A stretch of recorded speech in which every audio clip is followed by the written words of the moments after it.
हर हर माँ अद्भुत अनुभव है। आप इस आश्रम में योग और ध्यान की कक्षाओं में भी भाग ले सकते हैं। यहाँ थोड़ा समय बिताने के बाद अब आप जाइए 13 मंजिल मंदिर, जिसे त्र्यंबकेश्वर मंदिर भी कहते हैं, जो लक्ष्मण झूला से नजदीक है। मंदिर 13 मंजिलों का है और इसकी चोटी से ऋषिकेश का शानदार दृश्य दिखता है।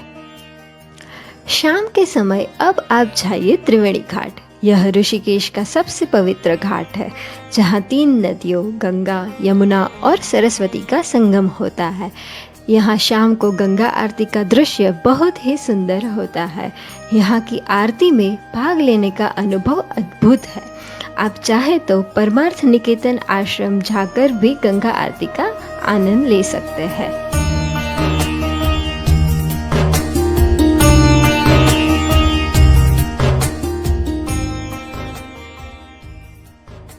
गंगा आरती में शामिल होने के बाद अब समय हो गया है भोजन करने का। तो यहाँ पास ही में आप सात्विक भोजन कर लीजिए, जो आपको 100 से 150 रुपये में पड़ेगा। भोजन करने के बाद अब थोड़ा शॉपिंग का मज़ा लेने के लिए आप जाइए घाट रोड पर। यहाँ आपको स्थानीय हस्तशिल्प, कपड़े, स्मृति चिन्ह के अलावा और भी बहुत कुछ मिल जाएगा। तो अब अपने और परिवारजनों के लिए शॉपिंग करने के बाद लौट जाइए अपनी धर्मशाला पर विश्राम करने के लिए।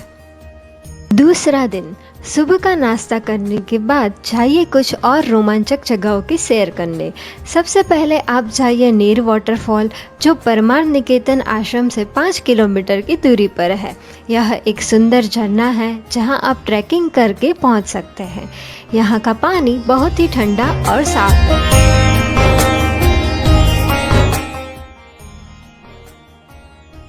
यहाँ प्रकृति का आनंद लेने के बाद अब आप जाइए ऋषिकेश के फेमस पॉइंट पर रिवर राफ्टिंग के लिए, जिसके लिए आपको जाना होगा शिवपुरी, जहाँ गंगा किनारे कैंपिंग और रिवर क्राफ्टिंग का मजा लीजिए।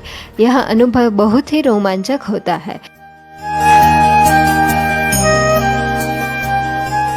तो अब राफ्टिंग का मजा लेने के बाद भोजन करके वापस लौट जाइए ऋषिकेश बस स्टैंड की ओर। समय है देहरादून की यात्रा करने का। ऋषिकेश बस स्टॉप से आपको देहरादून के लिए प्राइवेट बस की सुविधा मिल जाएगी, जो आपको 1 घंटे के सफ़र के बाद पहुंचा देगी देहरादून। वहां पहुंचकर अच्छे से धर्मशाला में रुक जाइए, जिसकी बुकिंग आप यात्राधाम.org के माध्यम से कर सकते हैं, जिसकी लिंक डिस्क्रिप्शन में दी गई है। तो अब नाश्ता या भोजन करके आप देहरादून के बाजार में शॉपिंग करने का मजा ले सकते हैं और अंत में अपनी धर्मशाला में विश्राम करने चले जाइए। तीसरे दिन सुबह का नाश्ता करके सबसे पहले जाइए मिंद्रोलिंग मोनास्ट्री। यह तिब्बती शैली का बौद्ध मठ परिसर देहरादून के सबसे शांत स्थानों में से एक है। यहाँ का वातावरण मन को सुकून देता है। अगर आप तिब्बती संस्कृति और बौद्ध धर्म में रुचि रखते हैं तो आपको यहाँ जरूर आना चाहिए। मिंद्रोलिंग मोनास्ट्री के बाद अब आप जाइए FRI म्यूजियम।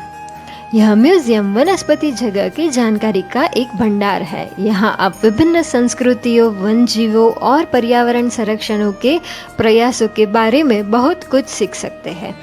FRI म्यूजियम देखने के बाद पास ही में किसी स्थानीय भोजनालय में भोजन कर लीजिए। भोजन करने के बाद अब आप जाइए टपकेश्वर महादेव मंदिर। गुफा में स्थित यह शिवालय बहुत ही प्रसिद्ध है।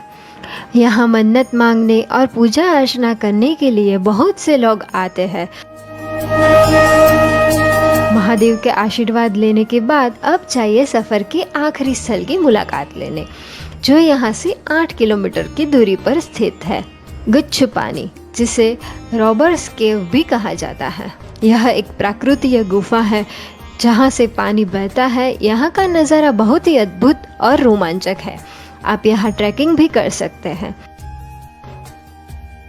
अंत में वापस लौट जाइए अपनी धर्मशाला पर और भोजन करके विश्राम कर लीजिए। चौथे दिन सुबह नाश्ता करने के बाद आप जा सकते हैं बाजार में शॉपिंग करने। उसके बाद बस से निकल जाए ऋषिकेश के लिए। तो अब समय आ गया है इस खूबसूरत यात्रा को अलविदा कहने का। पहुंच जाइए योग नगरी ऋषिकेश जंक्शन पर, जहां से 2:55 वाली योगा एक्सप्रेस ट्रेन आपको 24 घंटे और 40 मिनट के सफर के बाद पहुंचा देगी वापस अहमदाबाद। तो दोस्तों, आज की हमारी देहरादून ऋषिकेश की यात्रा यहीं समाप्त होती है। उम्मीद है कि आपको हमारा यह व्लॉग पसंद आया होगा। अगर हाँ, तो हमारे चैनल को सब्सक्राइब करें, वीडियो को लाइक करें और शेयर करना ना भूलें। कमेंट्स में बताइए कि आपको कौन सा स्थल सबसे ज़्यादा पसंद आया। अगले वीडियो में हम आपको घुमाएंगे श्री कष्टभंजन देव हनुमान जी मंदिर सालंगपुर। तो बने रहिए हमारे साथ ऐसे ही और भी बजट ट्रिप सीरीज देखने के लिए। और अगर अपने